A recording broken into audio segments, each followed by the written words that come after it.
Hi everyone, it's Monica and welcome back to my channel. Well, I'm here today to put together another Christmas card, and it's going to be a scene card. But what I wanted to really talk about for our Christmas in July series is kind of like I said in a couple of the videos, it's a great time to kind of assess where you're at as far as your craft supplies, and a good time to use up supplies that you may have had left over from last year.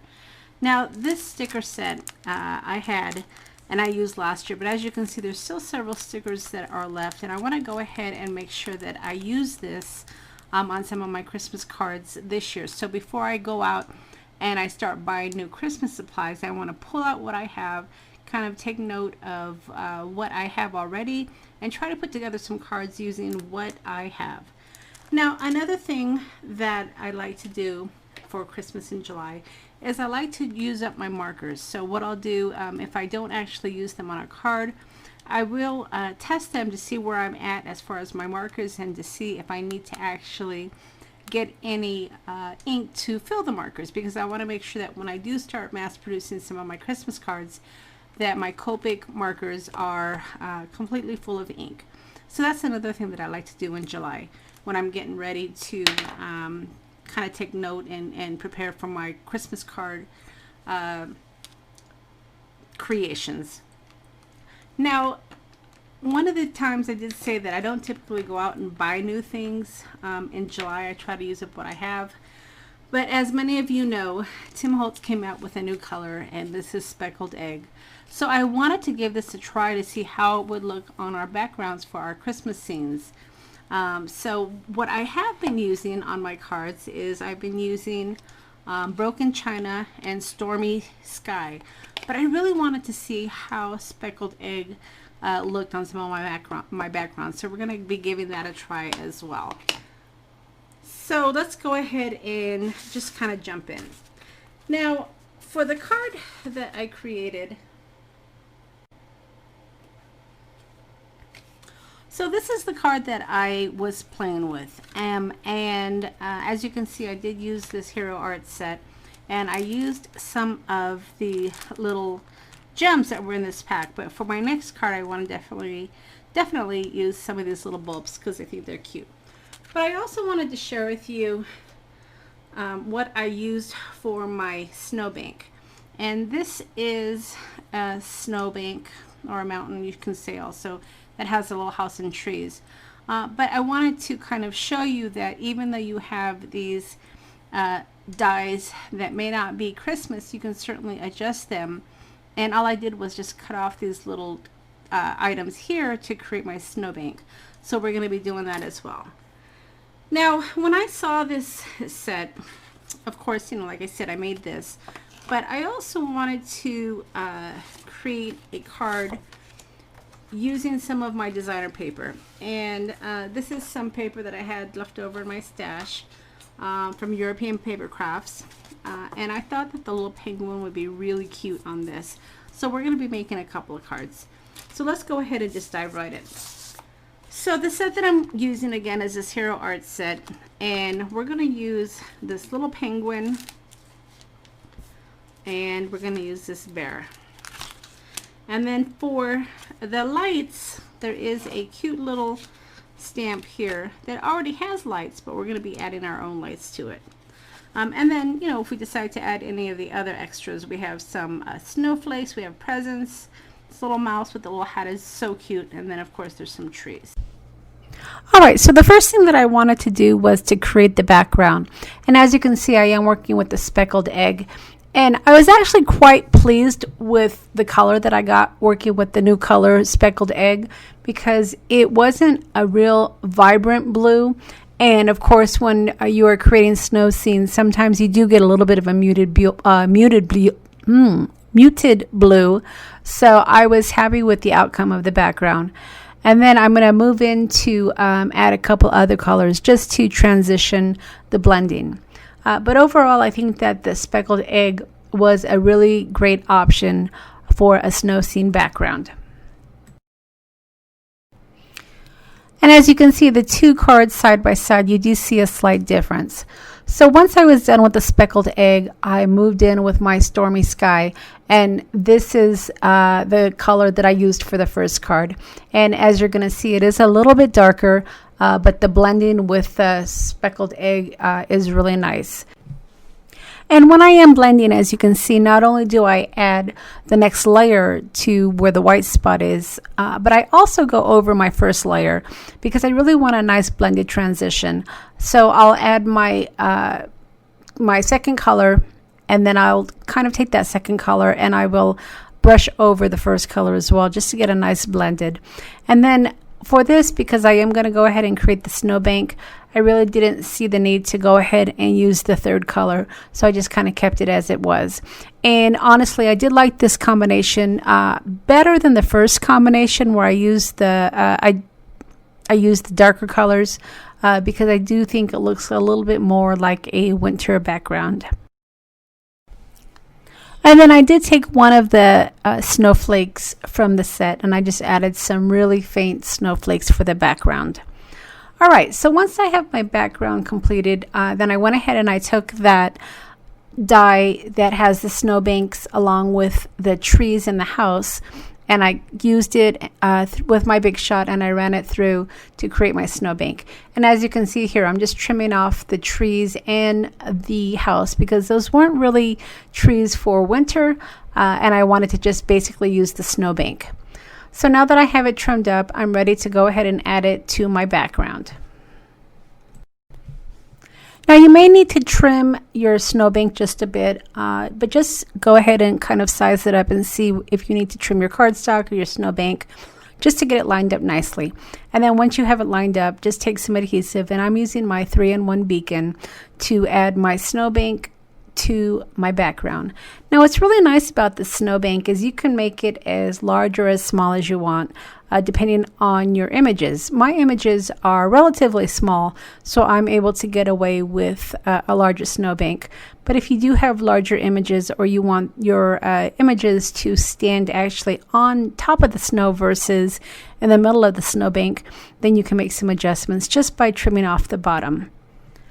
Okay, so now I'm ready for my characters, and as you can see, I went ahead and I colored them up off screen just to save on time.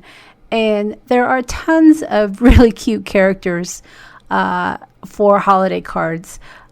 I know not everybody likes to do Copic coloring, but if you just grab a few colors for your collection, you'll be able to participate in some of these cute little critters or cute little images that do require some coloring. I don't have a big collection of Copic markers, but I do have some of the basic colors, and I'm still able to color up my images relatively easily and inexpensively. You want to probably have a couple of shades though, because that is the whole idea of Copic markers, is to be able to add shading to your images as well.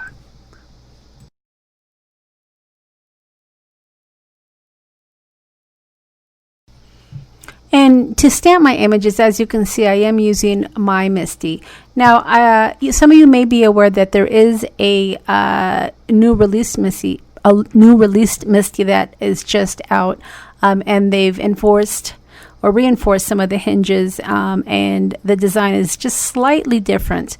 But if you have your old MISTI, it works perfectly. But just keep in mind, if you are going to replace your MISTI or add a new MISTI to your stash, the new design is slightly different. And with anything, you know, you're always going to get more improvements as you move along and use your product. Even, you know, when I'm creating some of my digital images, sometimes I'll finish a set and then I'll have an idea and I'll come back and make some modifications to it, because the best way to design something or invent something is through necessity, right? They say the best inventions are created through necessity. And when you're using your MISTI, they just came up with a couple more, I don't want to say techniques, but a couple of more ideas to just improve the overall MISTI platform.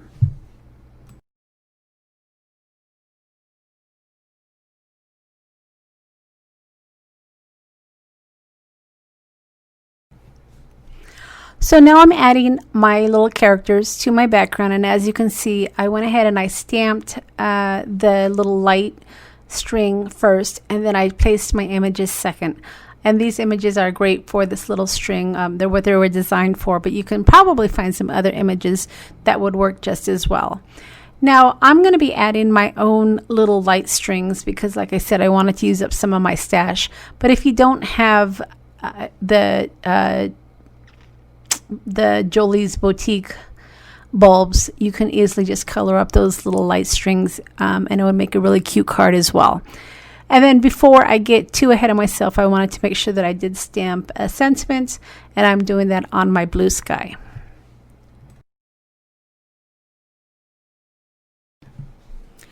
This set also has some really nice pine trees that I'm going to add to the background as well.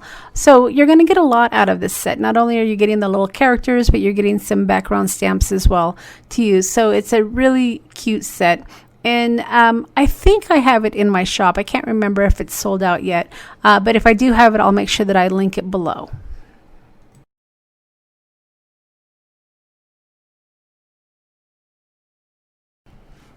And then the last thing I needed to do to finish up the card after I stamped my trees was to add the little bulb stickers. All right, so this is the last video in my Christmas in July series, and it is July 31st. I'm editing this last minute, but I wanted to make sure that I did get my last video up before the end of the month.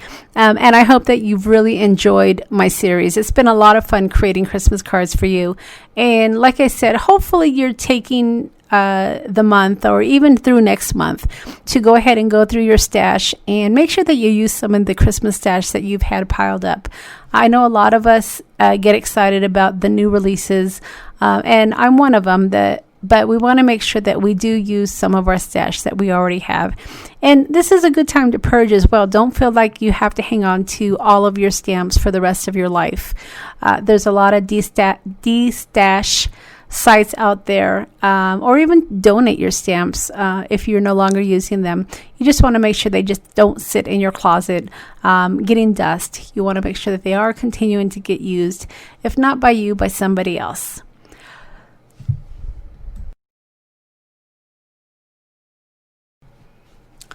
So as promised, I am going to go ahead and do some giveaways for some of the stash that I have, and it's going to be new items as well as some of my digital items. And I'm going to get as many giveaways as I can. I'm going to give it another week just to let everybody have a chance to view this video and leave a comment as well.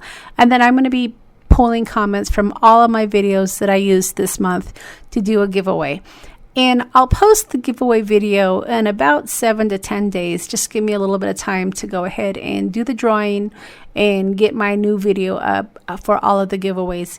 And then I also will leave information on how you can contact me to get your prize if you are one of the lucky winners. So I will go ahead and leave a list of all the products that I used to create this particular card, along with the links to the stores. And if you've enjoyed the video, I would sure appreciate a thumbs up. Now, I've been doing the Christmas in July videos for probably the last 2 or 3 years. So if you are interested in seeing some of my past videos for prior years, be sure to check out the Christmas card playlist, because I have lots of ideas from prior years as well. And hopefully you'll be able to still get use out of those, even if some of those stamp sets may no longer be available. All right, everybody, like I said, I really enjoyed doing my Christmas in July series for you this year, and I hope that you guys got some ideas, if not some inspiration. All right, everybody, thanks so much for stopping by, and we'll see you again next time.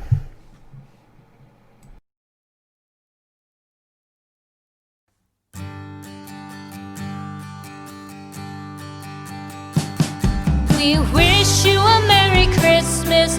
We wish you a Merry